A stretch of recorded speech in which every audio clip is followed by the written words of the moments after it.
Hello, नमस्कार दोस्तों, मैं हूं ठाकुर प्रसाद। आज एक बार फिर से 9th क्लास की सीरीज़ कंटिन्यू करते हुए एक्सरसाइज 1.3 के क्वेश्चंस और उसका सॉल्यूशंस लेकर के आया हुआ हूं।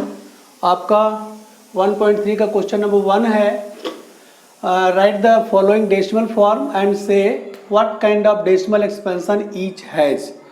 As you know about the decimal expansion, आप जानते हैं पिछले वीडियो में बताया था कि टर्मिनेटिंग डेसिमल पॉइंट क्या होता है और नॉन टर्मिनेटिंग रिपीटिंग डेसिमल क्या होता है, नॉन टर्मिनेटिंग रिपीटिंग और रिकरिंग डेसिमल क्या होता है, इसके बारे में आपको बताया गया था। तो यहाँ पर कोई और प्रोसेस नहीं है, यहाँ पर सिंपली भाग दे करके आपको डिसाइड करना है कि यह डेसिमल एक्सपेंशन किस रूप का है, शांत है, अशांत है या अशांत आवर्ती या अनावर्ती है। तो यहाँ देखेंगे सॉल्यूशन में क्वेश्चन नंबर फर्स्ट ले करके ये दिया आपका 36/100। तो 36/100 में अगर हम 36 से 100 को 36 को 100 से डिवाइड करेंगे तो 0 पॉइंट यहाँ 0 लेंगे, 100 3 300, 100 300, माइनस किया 60, फिर एक 0 लिया, 100 छिक्के 600 और फिर यहाँ माइनस किया, रिमाइंडर 0 हो गया। मीन्स यह आपका आ गया 0.36। तो यह कैसा डेसिमल है? यह टर्मिनेटिंग डेसिमल है। टर्मिनेटिंग डेसिमल का मतलब शांत दशमलव। शांत दशमलव कब होता है? जब रिमाइंडर इक्वल टू 0 हो जाता है। यहाँ पर रिमाइंडर क्या है? 0 है, तो इसलिए इसको लिखेंगे TD या टर्मिनेटिंग डेसिमल। अब नेक्स्ट पार्ट देखते हैं। सेकेंड पार्ट में आपका 1/11 है। तो 1/11 मीन्स 1/11 से 1 को हम डिवाइड करेंगे। 11 से जब 1 को डिवाइड करेंगे तो यहाँ एक पॉइंट लेंगे, यहाँ एक 0 लेंगे। अभी 10 is less than that of 11। 10 11 से छोटा है, इसलिए एक 0 यहाँ लेंगे और एक 0 यहाँ दोबारा लेंगे। अभी हो गया 100। 100 में 11 का टेबल, 11 9 जा 99, माइनस करेंगे तो 1 आएगा। 1 के बाद फिर यहाँ क्या आएगा? 1, फिर यहाँ 0 और फिर 0, तो यहाँ 0 लेंगे तो यहाँ आएगा 11 9 जा 99, माइनस करेंगे तो 1। ठीक इसी तरह से फिर 0 लेंगे, 11 9 जा 99, फिर माइनस करेंगे, क्या आएगा? फिर 1 आएगा। इस तरह से 1 रिमाइंडर आता चला जाएगा।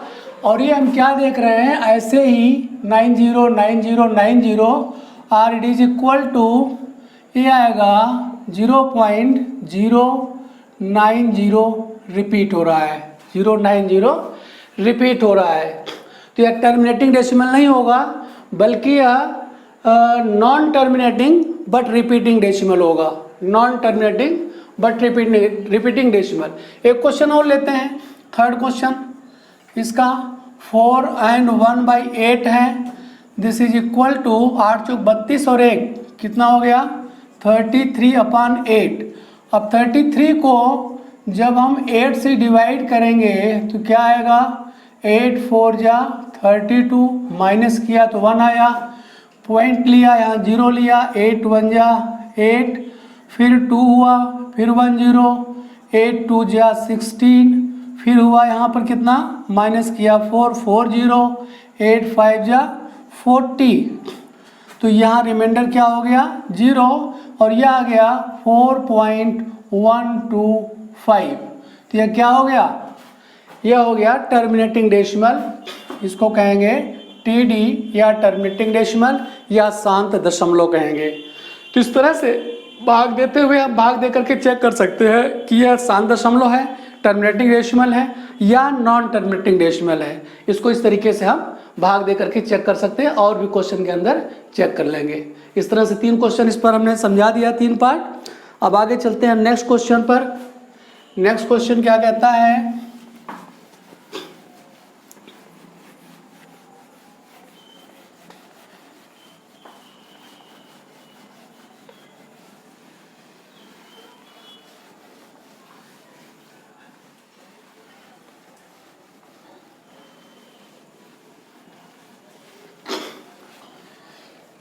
इसी एक्सरसाइज का क्वेश्चन नंबर 2 है।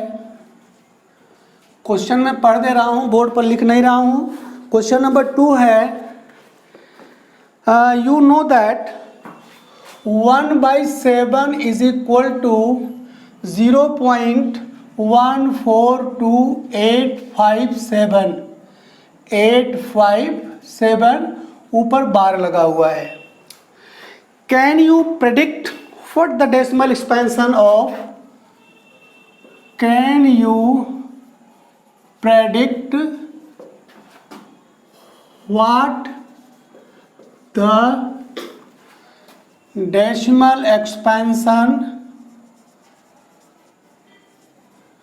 of 2/7, 3/7, 4/7, 5/7, 6/7, 7/7, then 8/7। इस तरीके का क्वेश्चन है और बताना कैसे है, और without actual long division method, if so how.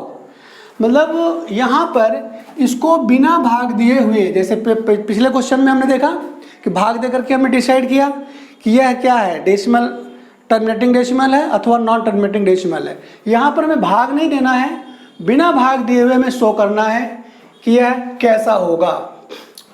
तो इसके लिए हमें कैलकुलेट करना होगा कुछ इस तरीके से। इससे पहले हमने क्वेश्चन आपको बताया भी था, given that 1/7 is equal to 0.1428557। यह है non terminating but recurring decimal का क्वेश्चन है, और जब हम 1 से 7 में डिवाइड करेंगे तो ये हमें मिलेगा एक ब्लॉक ऑफ डिजिट और स्ट्रिंग ऑफ डिजिट ऐसी मिलेगी। इसके जस्ट आफ्टर यही ब्लॉक ऑफ डिजिट दोबारा मिलती चली जाएगी, इसलिए ऊपर ये बार रिप्रेजेंट किया गया है। और इस तरह से अगर हमें 2/7 का निकालना है तो 2/7 को हम लिख सकते हैं 2 × 1/7। अब इसी को 1/7 की वैल्यू क्या है, 0.1428557। अब इसको हम अगर कैलकुलेट करें, मल्टीप्लाई कर दें, 2 × 14, 2 × 5 = 10, 11, 2 × 8 = 16, 1 × 17, 2 × 2 = 4, 1 × 5, 2 × 4 = 8, 2 × 1 = 2। ये हो गया 0.285714। तो ये हो गया 2/7 की वैल्यू। ठीक इसी तरह से 3/7 की वैल्यू, तो इसको भी लिख सकते हैं आप 3 × 1/7, इट इज इक्वल टू 3 × 0.1428557। ऐसा लिया, लेकर के अगेन मल्टीप्लाई किया, कुछ इस तरह से आएगा। 3 × 7 = 21, 3 × 5 = 15, 2 × 17 = 7, 1, 3 × 8 = 24, 1 × 25 = 5, 2, 3 × 2 = 6, 2 × 8, और 3 × 4 = 12 की 2, 3 × 1 = 3, 1 = 4। ये आ गया 0.428571। इसी तरह से अगर आपको 4/7 निकालना है तो this can be written as 4 × 1/7 and put the value of 1/7 here. 4 × 0.1428557, then after multiply, 4 × 7 = 28, की 8, 2, 4 × 5 = 20, 2 × 22, 2, 4 × 32, 2 × 34, 4 × 3, 4 × 2 = 8, 3 × 11, 1, 4 × 4 = 16, 1 = 17, 4 × 1 = 4, 1 = 5। ये हो गया 0.57148। इस तरह से यहाँ पर 4/7, 5/7, 6/7 और 7/7 की वैल्यू हम निकाल सकते हैं। 7/7 की वैल्यू अगर हम निकालते हैं इस तरह से 7/7, तो 7 × 1/7। वैसे अगर हम यहाँ कैलकुलेट कर लें तो 7 से कट जाएगा, इसकी वैल्यू 1 आएगी। लेकिन अकॉर्डिंग टू दिस अगर इससे हम मान निकालते हैं इसका तो कैसे होगा, थोड़ा सा डिफरेंस होगा। यहाँ पर देखिए वो कैसे, 7 × 0.1428557, ये हो गया आपका। और इससे मल्टीप्लाई करेंगे तो 7 × 7 = 49, 9, 4, 7 × 5 = 35, 4 × 39, 9, 3, 7 × 8 = 56, 3 × 59, 9, 3, 7 × 2 = 14, 3 7 से 49 9 4, 7 5 35 4 39 9 3, 7 8 56 3 59 9 5, 7 दूनी 14 5 19 9 1, 7 दूनी 14 1 15 5 1, 7 चौक 28 29 9 2, 7 एकम 7 2 9, ये आ जाएगा। अब यहाँ पर इसको दूसरे तरीके से भी हम कर सकते हैं, वैसे भी 7 इंटू 1/7, तो 7 7 से कैंसिल हो जाएगा, इसका मान 1 आ जाएगा। अब यहाँ पर इसी को सॉल्व किया तो इसका मान a आ रहा है, और इसको इस तरह सॉल्व किया तो इसका मान 1 आ रहा है। यहाँ पर डिफरेंस है तो माइन्यूट डिफरेंस है, और ये डिफरेंस इस तरीके से आया कि अप्रोक्सीमेट वैल्यू यहाँ लिखी गई है और यहाँ पर काट करके एक्यूरेट वैल्यू आई हुई है। तो इस तरीके से 2/3, 2/7, 3/7, 4/7 कोई भी वैल्यू लेकर के और मल्टीप्लाई करके आप निकाल सकते हैं। चलिए ठीक है, ये इस तरह के क्वेश्चन आपको ऐसे ही करने होंगे, और वीडियो पसंद आए प्लीज़ लाइक कीजिए, शेयर कीजिए।